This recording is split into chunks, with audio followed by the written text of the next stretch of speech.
Bismillahirrahmanirrahim. Assalamualaikum warahmatullahi wabarakatuh. Alhamdulillah, alhamdulillahirabbil alamin. Assalatu wassalamu asrofil anbiya'il mursalin wa ala alihi washabihi ajma'in, amma ba'du. Pada jamaah Masjid Al-Barokah Lerong yang saya sayangi, saya banggakan, yang kita panjatkan puji syukur kehadirat Allah SWT, karena dengan limpah rahmatnya pada malam hari ini kita dapat bertemu, berkumpul, bersilaturahim dalam rangka kajian, mempersiapkan diri kita menyambut bulan yang mulia, yaitu bulan Ramadan, dalam keadaan sehat, sentosa, tanpa kurang suatu apa. Amin ya rabbal alamin. Yang kedua, sholawat dan salam selalu kita panjatkan kepada baginda Nabi Muhammad SAW yang telah menyampaikan risalah, yang telah menyampaikan pedoman kepada kita semuanya, sehingga kita bisa menjalankan kehidupan ini sesuai dengan aturan-aturan agama. Jamaah kaum muslimin wa muslimat Masjid Al-Barokah Lerong yang dimuliakan oleh Allah SWT, pada malam hari ini sungguh malam yang sangat berharga, sungguh malam yang sangat mulia ketika kita bisa bersama, duduk bersama di sini untuk saling memberikan ilmu, untuk saling bertukar ilmu, sehingga dari ilmu-ilmu yang kita peroleh dan ilmu-ilmu yang kita miliki ini nanti akan menjadikan langkah-langkah kegiatan kita, langkah-langkah kehidupan kita itu sudah bisa sesuai dengan aturan agama, dan itu nanti akan menjadi sebuah nilai-nilai ibadah bagi kita semuanya. Sebagai prolog, kami sampaikan bahwa kita diciptakan di dunia ini ketika kita itu berumur 4 minggu di alam kandungan. Itu yang pertama kali bergerak apa itu? Masih ingat? Yang pertama kali bergerak, yang pertama kali berdetak itu adalah jantung. Jadi yang pertama kali berdetak di dalam tubuh kita dahulu adalah jantung. Dan setelah detakan pertama, kerja pertama dari jantung itu sampai nanti akan terus bergerak, sampai nanti akan terus berdetak ketika kita sudah sampai akhir hayat. Jadi mulai 4 minggu pertama kita di alam kandungan sampai nanti kita di akhir hayat, itulah jantung itu senantiasa berdetak, tiada henti. Kalau henti apa yang terjadi? Mati ya. Kalau berhenti kita mati. Maka mari kita mengupayakan diri kita itu ya seperti jantung gitu, dalam mengaruhi kehidupan ini. Ketika kita itu lahir di dunia ini, pasti Sang Pencipta itu ada tujuannya. Pasti Sang Pencipta itu ada alasannya mengapa kita hidup di dunia ini. Ini harus menjadi sebuah pertanyaan kritis. Karena kalau panjenengan sudah dewasa semua, panjenengan harus bertanya, saya itu diciptakan untuk apa ya di dunia ini? Ini harus terjawab dengan baik pada diri kita semuanya. Kalau ini tidak terjawab dengan baik, dengan sempurna, maka nanti kita akan mengalami sebuah kebingungan di dalam kehidupan. Misalkan kalau kita mendapatkan jawaban bahwa tujuan hidup saya adalah mencari harta sebanyak-banyaknya.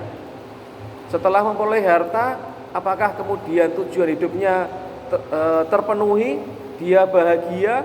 Dia tentram? Belum tentu. Mungkin malah dia akan menjadi orang yang stres, mungkin akan menjadi orang yang bingung. Ternyata harta bendanya tidak membahagiakan dirinya. Atau dia ingin supaya dia itu bisa menguasai bisnis di seluruh dunia. Ketika dia bisa mencapai, ternyata itu juga belum membahagiakan dirinya. Maka tujuan hidup ini harus betul-betul datang bukan dari diri kita. Kalau itu datang dari diri kita pasti akan berbeda-beda, dan itu tidak akan betul-betul menjadi sebuah tujuan hidup yang hakiki, karena hanya berasal dari akal pikir manusia yang terbatas. Pasti dengan keterbatasan diri kita, karena akal itu terbatas, dipengaruhi hawa nafsu, pasti akan berbeda-beda, dan kemudian pasti tidak akan sampai pada sebuah tujuan hidup yang hakiki. Maka siapa yang hak memberikan sebuah pencerahan bahwa tujuan hidup kita itu seperti ini? Kira-kira siapa yang bisa menjawab? Siapa yang hak memberikan pencerahan, memberikan solusi, memberikan keterangan, memberikan pemahaman bahwa tujuan hidup saya itu seperti ini? Siapa ini? Orang tua?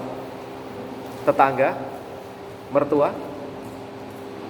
Belum punya. Diri sendiri? Pikirannya? Ya kalau kembali ke diri kita, kita itu juga sama dengan manusia yang lain. Kita punya akal, kita punya pikiran, kita punya hawa nafsu, yang itu semuanya terbatas. Maka yang hak memberikan pencerahan, memberikan pengetahuan, memberikan pemahaman pada diri kita semuanya bahwa tujuan hidup kita adalah seperti ini, ya yang menciptakan kita. Karena apa? Pasti yang menciptakan kita itu sangat paham, sangat tahu apa toh yang dia ciptakan, kemudian dia hidupkan, dan apa-apa yang baik untuk dirinya dan apa-apa yang buruk untuk dirinya, itu pasti dia tahu dan sangat paham. Itulah Sang Pencipta. Lah bagaimana supaya pemahaman yang diberikan Sang Pencipta itu sampai pada kita? Maka kemudian Sang Pencipta itu mengutus nabi, mengutus rasul, kemudian menurunkan kitab. Maka rasul itu menyampaikan isi-isi kitab kepada manusia dan sampai kepada kita hari ini, bahwasanya tujuan hidup manusia itu sudah tertera di dalam kitab suci Al-Quran. Kira-kira siapa yang sudah tahu, yang sudah baca tujuan hidup kita di dalam Al-Quran?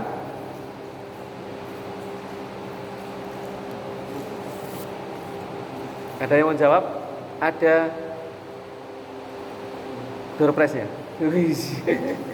Ada door prize-nya ini. Tujuan hidup kita tersurat di dalam Al-Quran surat Az-Zariyat ayat 56. Allah berfirman, A'udzubillahi minasyaitonirrajim, wa ma khalaqtul jinna wal insa illa liya'budun. Siapa yang tahu artinya, terjemahannya? Aku tidak menciptakan jin dan manusia melainkan supaya mereka mengabdi, menyembah kepadaku. Jadi Allah menciptakan jin dan manusia itu supaya menyembah, supaya mengabdi kepada Allah SWT. Bukannya sekarang yang baru keren apa nih? Trennya apa tren sekarang? Cek kodam. Panas. Cek kodam. Kemudian saya merasa kodam yang ada pada tubuh saya itu bisa memberikan pencerahan pada hidup saya sehingga hidup saya menjadi menyala, abangku. Apakah seperti itu gitu? Ya, kita termakan TikTok, kita termakan ilusi-ilusi seperti itu nggih. Sehingga seolah-olah kita itu dituntun, kita itu dicerahkan oleh kodam. Sebenarnya kodam itu bahasa Arab loh itu. Pengertiannya apa itu kodam? Penjaga sebenarnya. Yang kemudian menjadi sebuah pengertian bahwa kodam yang ada pada diri kita itu dari golongan jin. Lah apakah kemudian jin itu bisa memberikan pencerahan pada kita, bisa menolong diri kita dari kesusahan, gundah gulana, galau? Ya tidak. Karena jin itu ya sama dengan kita itu tadi. Wa ma khalaqtul jinna wal insa illa liya'budun. Jadi jin itu tidak bisa dimintai pertolongan, tidak bisa menjadi sandaran dalam hidup kita. Karena jin itu juga makhluk sama dengan kita, punya beban, punya tanggung jawab sama dengan kita. Ya diperintahkan oleh Allah golongan jin itu untuk apa? Menyembah, mengabdi sama dengan kita. Mosok kemudian kita mintai pertolongan, kita minta kekuatan dan seterusnya. Ya, kalau itu bisa dan ada, ya itu hanya menipu. Jadi kembali kepada tujuan hidup kita, tujuan hidup manusia, bahwa kita diciptakan oleh Allah untuk beribadah kepada Allah, mengabdi kepada Allah. Nah tentu ada pengertiannya, mengabdi, beribadah itu seperti apa dan bagaimana gitu. Ini pertanyaan kritis juga. Mengapa kita harus menyembah? Mengapa kita harus mengabdi? Banyak orang yang tidak menyembah, orang yang tidak mengabdi ya tetap hidup gitu. Banyak kan orang yang tidak menyembah, yang tidak mengaji ya kaya raya, sehat-sehat saja. Mengapa kita harus menyembah? Mengapa kita harus mengabdi? Nah, ini juga pertanyaan kritis pada diri kita semuanya. Jadi rasa ingin menyembah, rasa ingin mengabdi itu sudah menempel pada diri manusia. Sudah include dari ciptaan dari Allah SWT. Sehingga setiap manusia itu pasti punya yang namanya gorizatu tadayun, yaitu perasaan beragama, perasaan ingin menyembah, perasaan ingin mengabdi, perasaan ingin mengagungkan sesuatu, itu pasti. Lah maka perasaan ingin menyembah, kemudian perasaan ingin mengabdi itu ketika diserahkan kepada manusia berbahaya, pasti akan berbeda-beda. Bisa saja perasaan menyembah itu mendorong dirinya untuk menyembah benda, menyembah gunung, menyembah matahari, menyembah lautan, menyembah batu, menyembah pohon, atau menyembah sesuatu, atau malah sampai menyembah manusia. Kan ada tuh, banyak sejarah kan seperti itu. Bagaimana Fir'aun menyatakan diri sebagai Tuhan, kemudian rakyatnya diminta untuk menyembah. Bagaimana ketika masyarakat jahiliyah ketika itu menyembah patung-patung. Jadi bisa saja manusia itu menyembah manusia, manusia menyembah benda yang lain. Maka menyembah ini harus ada aturannya, dan aturan yang hak harus datang dari Sang Pencipta. Karena Sang Pencipta tahu dan sangat mengerti bagaimana cara menyembah yang sampai kepada Allah, cara menyembah yang hak. Maka cara menyembah itu harus datang dari wahyu. harus datang dari Sang Khalik. Sehingga menyembah itu benar. Berarti sholat itu benar tidak? Benar. Berarti menyembah dalam bentuk sholat, beribadah dalam bentuk sholat itu benar. Apalagi selain sholat?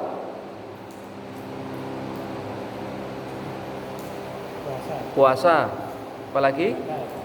Zakat. Apalagi? Haji. Apalagi? Ya. Banyak nih ibadah-ibadah. Ya. Lah sekarang makan ini menyembah bukan?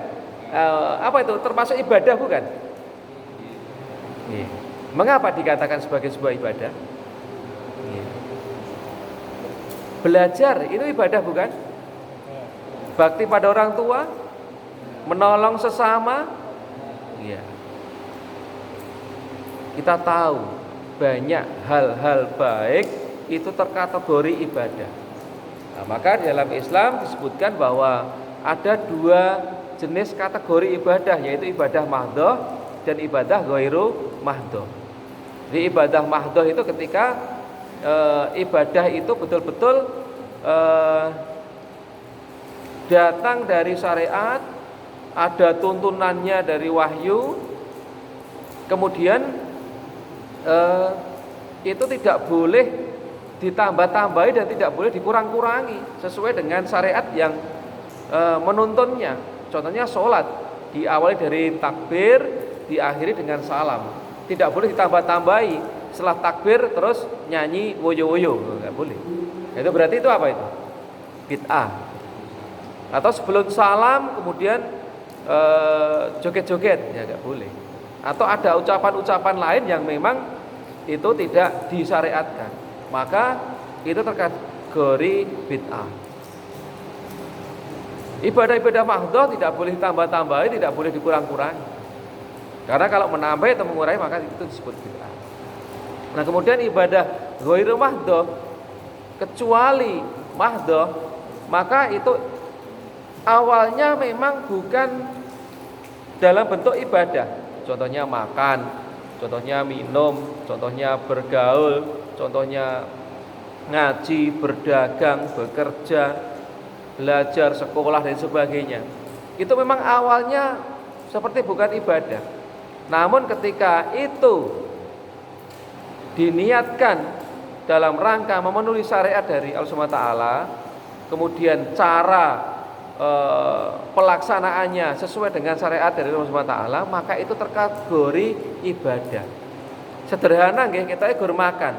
Tapi ketika itu sesuai dengan syariat agama, maka itu menjadi sebuah ibadah.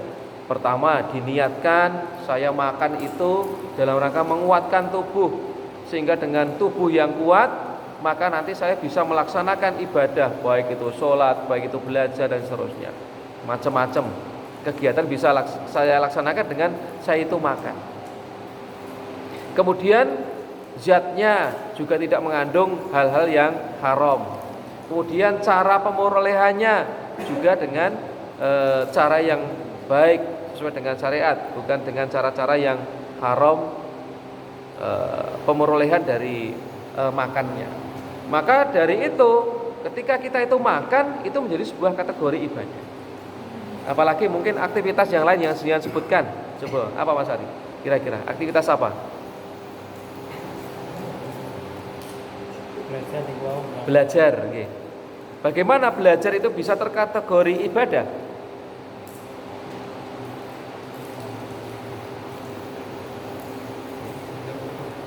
Ada tau yang kata aku tak sinau sing sregep mergo aku balapan karo yayangku. Ya, kono ranking loro aku ya kudu iso ngebut nguyak dhek. Itu diniatkan seperti itu. Kira-kira itu ibadah? Atau aku belajar karena aku dendam dengan dia. Berarti kan harus betul-betul proses belajar itu dikembalikan kembali kepada aturan-aturan agama.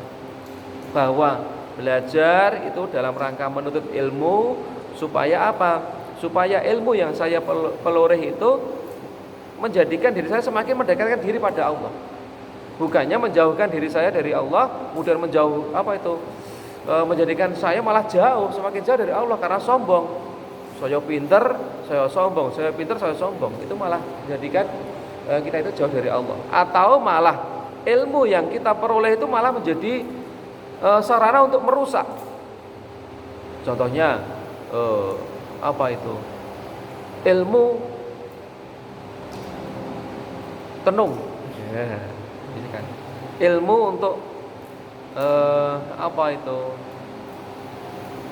merusak orang. Itu kan sebuah cara belajar yang tidak terkategori ibadah. Namun ketika belajar itu kita niatkan dalam rangka mendekatkan diri pada Allah untuk menjadi anak yang cerdas, sehingga nanti tercapai cita-citanya, bisa melaksanakan tugas dengan baik dan seterusnya, maka belajar itu menjadi sebuah kategori ibadah. Mungkin mbak-mbak ada yang menyebutkan kira-kira aktivitas apa? Ya mungkin jangan anggap sederhana. Apa? Ada yang mau menyampaikan aktivitas apa? Makan sudah, belajar sudah. Gimana? Bekerja. Nah, bekerja, misalkan saya mencangkul, saya kemudian buruh panen, misalkan saya ngajar, misalkan saya itu berada di kantor. Kira-kira itu ibadah bukan? Ibadah nggih. Bagaimana kita menguraikan bahwa itu adalah ibadah bekerja itu? Ketika bekerja itu sesuai dengan aturan agama, bukan merampok, bukan menipu, bukan menzalimi, bukan memonopoli, itu bisa terkategori ibadah. Namun ketika bekerja itu tidak halal, maka itu bukan kategori ibadah. Maka bekerja apapun itu, ketika itu sudah sesuai dengan aturan agama, maka itu kategori ibadah. Sampai bagaimana Rasulullah itu memberikan apresiasi yang luar biasa kepada sahabat yang mengapak kayu. Ketika melihat sahabatnya itu ngapak kayu, kemudian dilihat telapak tangannya ngapal, kemudian apa yang dilakukan Rasulullah? Dicium. Sekelas Rasulullah itu melihat telapak tangan sahabatnya ngapal karena digunakan untuk mengapak kayu. Kayu itu dijual untuk kehidupan keluarganya, sebagai bentuk apresiasi, dicium itu telapak tangannya itu. Sampai seperti itu. Termasuk di dalam Islam dimotivasi orang itu supaya rajin bekerja. Karena apa?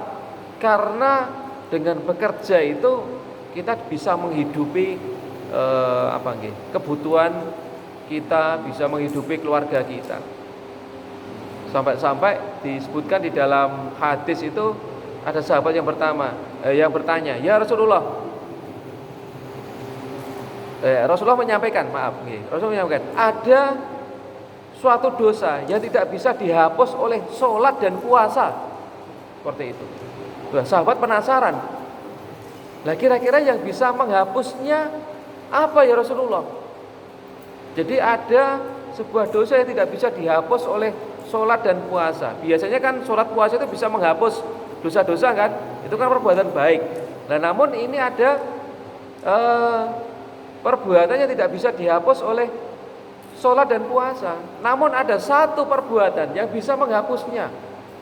Rasulullah menyampaikan sesuatu yang bisa menghapusnya adalah bekerja keras mencari nafkah kehidupan.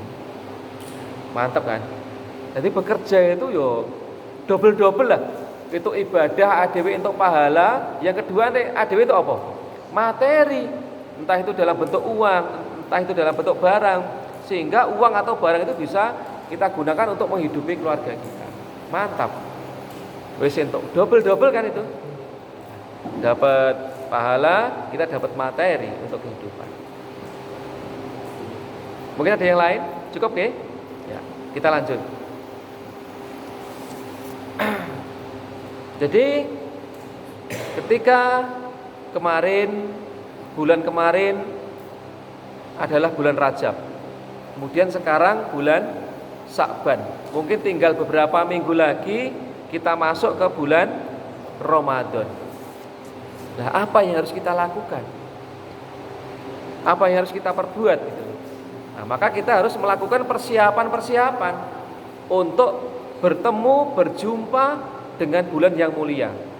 Ketika panjenengan sekolah, itu biasa ketika menghadapi sekarang namanya ASTS, Asesmen Sumatif Tengah Semester misalkan, PTS lah gitu, penilaian tengah semester, dan nanti ada PAT, penilaian akhir semester atau akhir tahun. Lah, apa yang kita lakukan untuk menghadapi ujian itu? Belajar, kemudian mengikuti pelajaran dari hari ke hari. Itu kan persiapan-persiapan. Ketika ada asesmen, ketika ada penilaian, kita siap, kita kerjakan lancar, insyaallah nilai kita bagus, nilai kita baik. Nah, termasuk ketika kita akan masuk ke bulan Ramadan, bulan yang mulia, maka di bulan Rajab, di bulan Sya'ban itu kita harus melakukan persiapan-persiapan. Supaya apa? Supaya nanti di bulan Ramadan kita bisa memaksimalkan diri untuk memperoleh pahala. Bagaimana tadi kita pelajar yang mempersiapkan diri untuk belajar. Kalau atlet, persiapan dirinya apa? Ya berlatih, berlatih fisik. Coba kalau tidak berlatih fisik, bahaya kan? Misalkan Mas Ari ikut MMI, apa yang dilakukan? Ya harus lari, harus push up, harus nge-gym, ya, harus olah otot dan lain sebagainya. Kalau tidak dilakukan, ya pasti ketika di atas ring sekali pukul ya semaput. Maka persiapan itu menjadi sebuah hal teknis yang harus kita lakukan. Kita ekor teknis, tapi kalau tidak, perencanaan itu tidak dilakukan dengan baik, maka akan jadi gagal total. Jadi gagal merencanakan sesuatu, maka itu arah menuju sebuah kegagalan. Jadi rencananya seorang direncanakan dengan baik, ya dia akan menuju sebuah peristiwa yang gagal total juga. Maka sebagaimana sirah nabawiyah, kita ketahui bersama Rasulullah dan para sahabat itu di Mekah berapa tahun? Rasulullah itu bersama para